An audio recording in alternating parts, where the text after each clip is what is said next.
to maybe tone down the rhetoric, or maybe, I don't know, from a political level, but it also couldn't just be from an engagement level before something happens. Has the cluster considered just talking to the MK to tone down the rhetoric?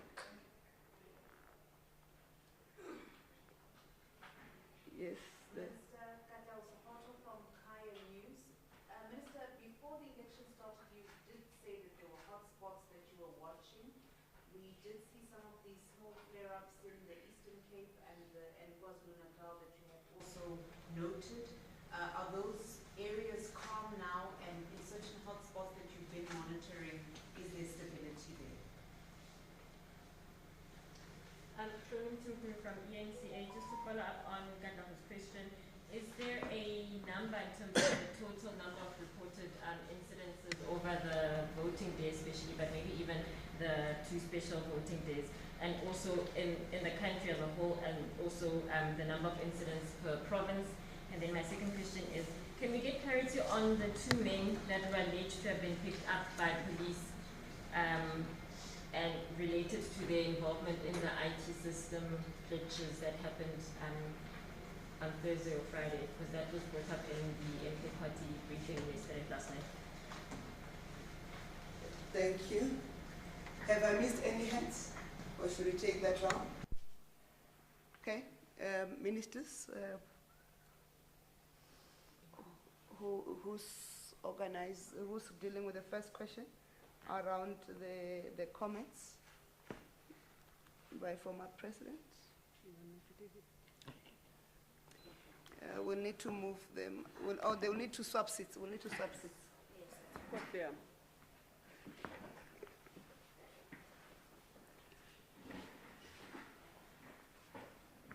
The question was, have we engaged with the MK?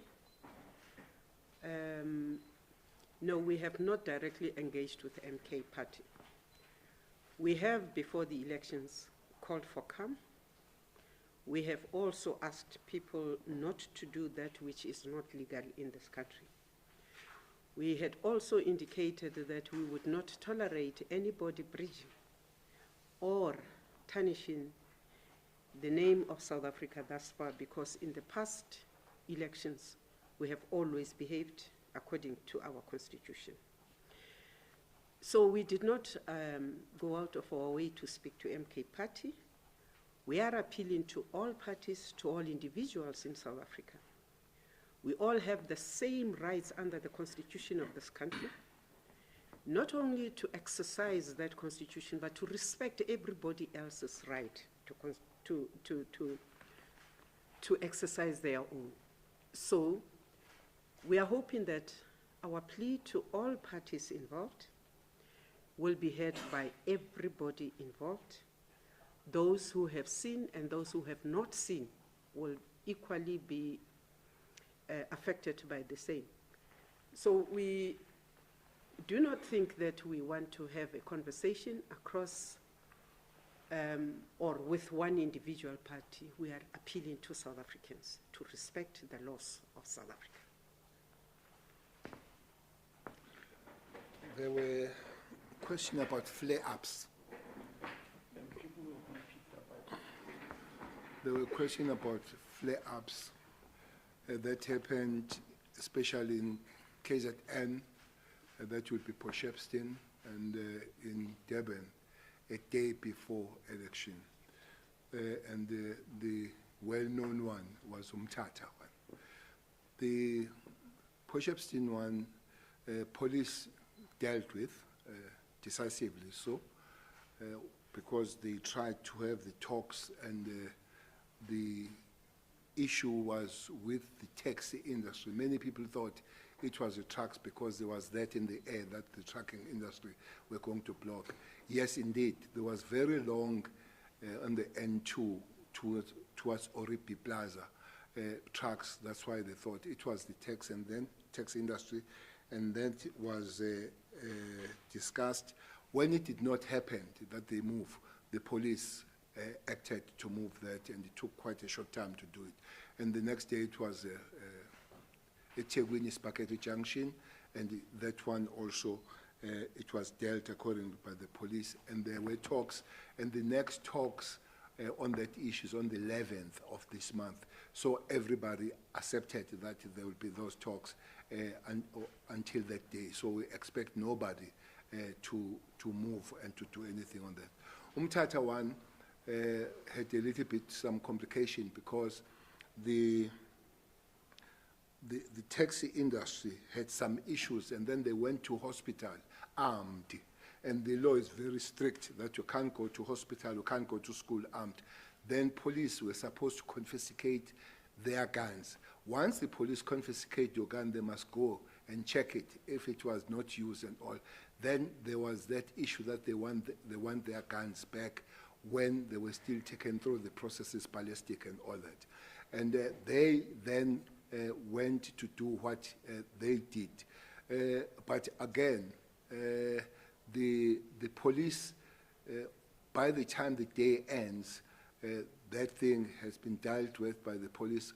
But the other thing, they showed the agility of the South African National Defence Force because it was invited there, and then it happened that they were part of resolving the matter. The other issue there was the issue of students at Walter Sisulu, but also the leadership of the government in that province, together with the leadership of the university, they dealt with met to solve that thing. So there were two people there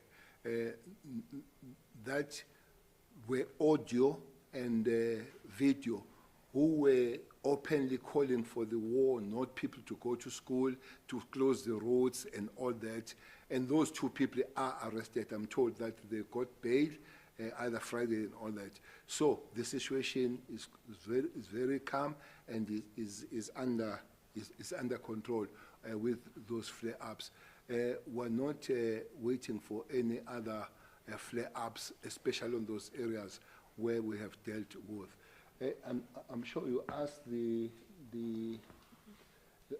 also asked about the statistics of the statistics of during the election. I think the National Commissioner could work on those statistics as respond to that. But there's also the question of the two people that were picked up, and I think she's better placed to answer that question.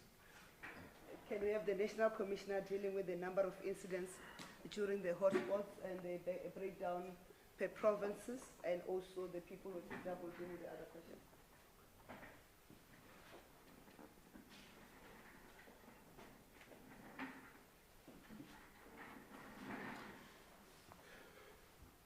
Thanks very much, ministers and media.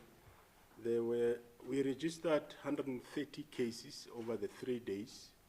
The first day of the special vote, we registered 26 cases, and we arrested 24 people. The second day, we registered 17 cases, we arrested 9 people. The third day, we registered 87, and we arrested 57. So in total, 130 cases, 90 people arrested, of which majority did get bail. 22 are still inside as we speak, and that is all about the matters of cases during the 3 days of the election. Information from our side as law enforcement agency, there is nobody picked up for anything whatsoever or ever. The 2 people, where there is a coincidence of a number of 2 people, is the one the minister spoke about. 2 people arrested at Mthatha, which he explained what they were arrested for. So any other 2 people we don't know of, we don't know where it come from. From law enforcement agency, we don't have such a number of people picked up. Thank you very much. Thank you, National Commissioner. On what is our interpretation on the comments? Our view is on the statement that we have done to say anybody who threatens the security or the stability of the country, anybody who wants to undermine the constitutional order of the country, irrespective of who they are or who they were, the law enforcement will have to deal with them. And that's where we end. We don't have to comment or give a running commentary on the comments and the views or interpretation of what one person says or what the other says. The bottom line is that there is a law, and the law provides for dispute raising mechanism, including objections, and they are governed by the electoral law. If that is undermined, the law enforcement agencies will have to come into force. So we don't have to give running commentary on people's comments. We don't have to give an interpretation on people's views and comments. We'll have to apply the law, and that's what we are here for. And thank you very much. If there are no other questions, we can then thank, oh, I see there are more hands that are following up. Okay, I'll start with her. Thank you, Minister. Veronica Mafali from Newsroom Africa. I hear your stance in regards to that any sort of incitement will not be tolerated, but if you haven't spoken to members of the party and you speak of the fact that nothing will be tolerated, how then do we get this message clear? It also just sounds like, you know, a vague comment in regards to the utterances that were made late last night. The second hand? No, let me start with her. It's the first time asking a question. Patricia Fasafi from the SABC. If we take history into consideration, the July unrest, and we are now teetering perhaps on the same type of messaging that is now being echoed in society, what guarantee are we given that, you know, there will be no chaos in the country in the next couple of hours? In particular, if we look into consideration that we are a few hours away from hearing the election results, and the threats are already made.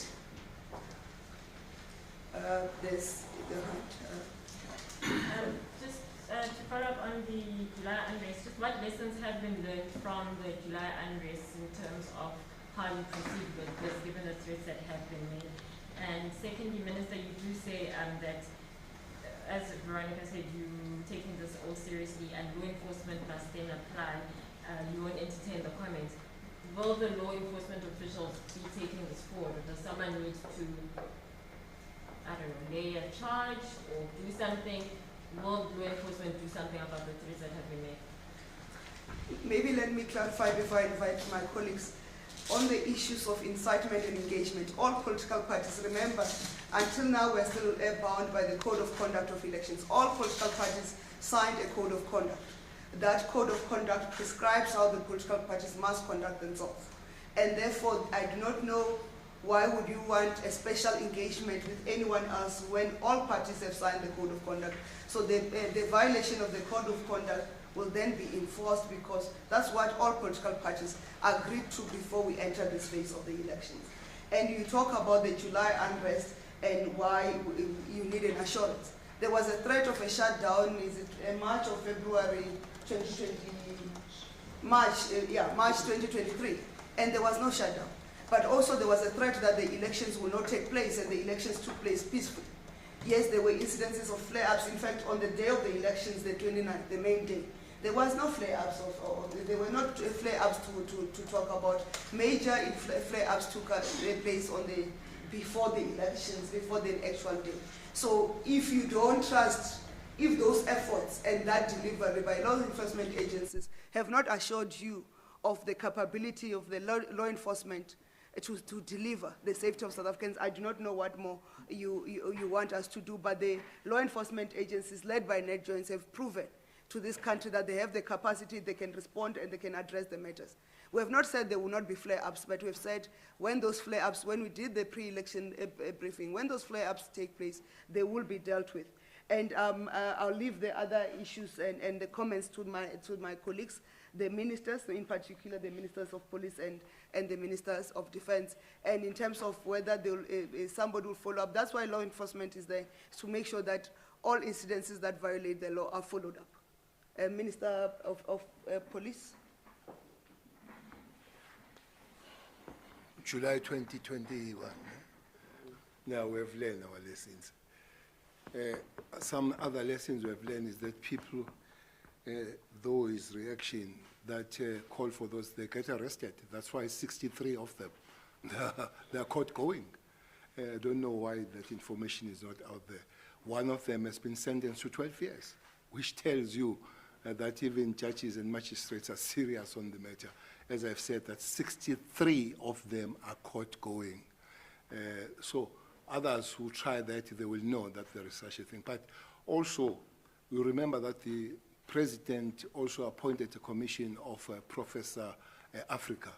So there were things that were raised there. One of the things that were raised was a strengthening of other units of the police, like POP, public order policing. That has been done. The other thing that they raised was the strengthening of crime intelligence. That thing has been done. It's got the permanent head. It's putting people in place and all that. Maybe that's why many prevented things never reached the purview of public and the media not knowing, because of the improvement of those structures which were supposed to be put in place. And yourself, if you look around, there are many operations that are done by the police before they happen. The shooting of the criminals in their base and all that kind of thing, that is intelligence work. It's not because the Holy Ghost has come there and put the light. No, it's because people are doing their work. We'll continue to do that. Well, Minister from Presidency did raise the issue of the shutdown that was supposed to. You were there. There was no shutdown there. And again, that was not the change of a good heart and all. It was because of the work that was put by the law enforcement agencies, as we have learned our things. But what we're not going to do is to be created for a wild goose as a law enforcement and chase that wild goose. People, they make statements. If those statements are not kind of criminal element on them, and until somebody opens the case of them, we're not going to be chasing wild goose. There are people that have made statements, even from that organization you're talking about, before the elections, and those people the law dealt with. They are caught going because they were calling direct kind of blood situation and all that kind of thing. And if somebody opens the case on other thing and say the police must investigate, they will investigate. But I just imagine when the police, every day somebody makes the statement and specifically look at that, we look across the board. You break the law, you don't have to have a label, you don't have to have a name that you are, so whether we are that part on that part, what we need to do is to look at it. And the statement he just said, it doesn't matter who you are. When you get out of the way, when you break the law, that you understand that there is law in the country, will deal with you as the law agencies, law enforcement agencies will deal with you accordingly, and the law will have no eyes to see who you are, what is your label. It will be there to deal with you, and it should be decisive and accordingly.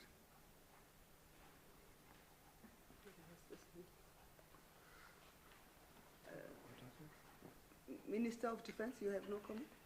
No, We'll take maybe the last one. just to say that July 2021, there were some issues. We arrived a little bit late as defense. I can assure you that that was a good lesson. We are not late these days. We get there on time when we are needed. We are prepared. We don't have to have help from somewhere else to get to where we go.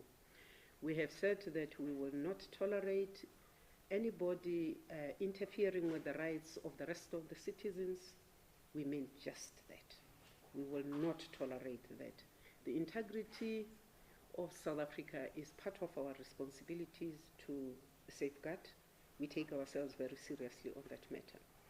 You also said that we have, do we have to comment on the remarks? No, we don't. South Africans have the right to make comments. Freedom of speech is something we fought very hard for. But that freedom of speech has limits. When it starts putting lives, property at risk, then we begin to get very interested.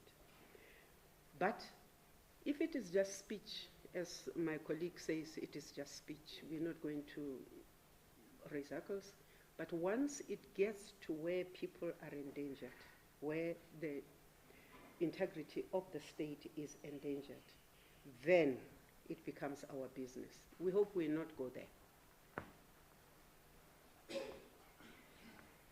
I'm going to take the last hands, and then so that we close, I see only you as a follow-up. Okay, and It's a clarity question, it's not a question. okay, let's start with the clarity, and then we'll come to you.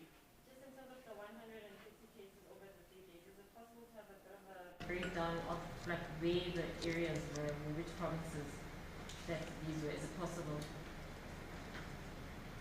There's the follow-up question, the other question. Yeah, and sorry about my questions. It might sound a bit repetitive, question, but I just want to know, does the next job feel there's no need to engage with the MK leadership? Maybe let me clarify that part. The net joints and the security cluster, our responsibility is to ensure law and order in the country. That is the first part. The MK party, whatever their briefing was saying, they were raising process in terms of the that are governed and regulated by the Electoral Act of South Africa. So there is no point of net joints or the security cluster ministers engaging with MK party. The MK party must then follow the provisions of the Electoral Act so that they can raise their disputes in line with what the Act provides for.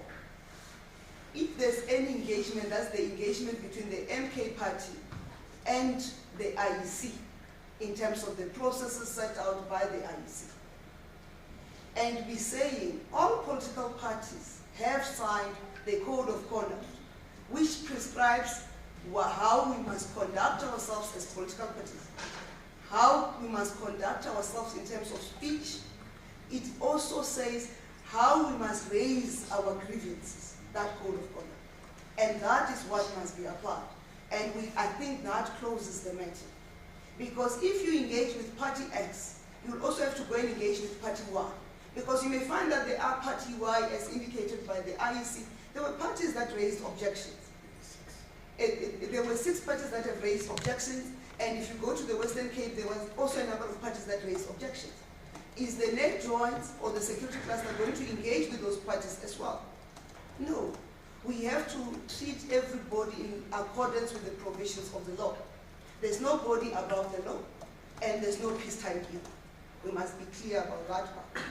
And that's the end of it. So we say uphold the Code of Conduct, follow the Electoral Act dispute raising mechanisms, and that will be all. But if you threaten, or if anybody attempts to threaten the stability of the Republic and incite violence, the law will have to take its course and will respond to any incidents. And those are the incidences. And I think in terms of detail, if everybody requires the detail, I think the net joints will then give the direct details in terms of the breakdown, unless Commissioner, you are ready to give the granularity of detail in terms of breakdown per province. Are you ready? And then we'll get the Minister of Police to speak before we conclude. Well, Minister, you have said it in a very explicit and straight way, but I can add that policing is prescribed by the Constitution of the Republic of South Africa, and it does instruct what to do. Section 2 or 3 says our job is to protect, to combat, to investigate, to uphold the law and enforce it. There is no sign that's written and negotiate any criminality in any statement. Our job is to enforce the law if you get out of the way. And we're not about to deviate from doing so. That's what we're saying here, that anybody has a right in South Africa. The Constitution says so. South Africans have the right to march, to protest, even that is prescribed, not armed, not calling the war, not making threat against human beings and property. If you deviate from that, we are there to uphold the law and enforce it. That is the job of this cluster and the operators under the net joints. We hope, as the Minister of Defense has said, we don't reach there. But if we reach there, we have a job prescribed by the Constitution and legislated what we must do, and that shall be done. May we have the National Commissioner responding to the additional detail, and then I'll give to the Minister of Home Affairs to just say that before we close.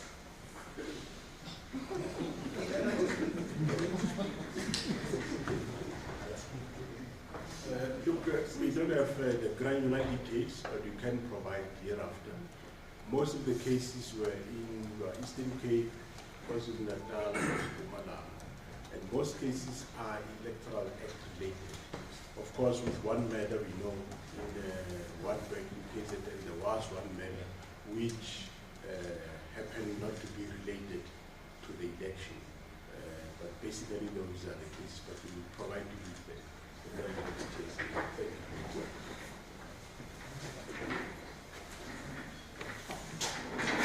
Yeah, Minister B, when we were preparing for this meeting, my official asked me what they must put for Home Affairs on the stage.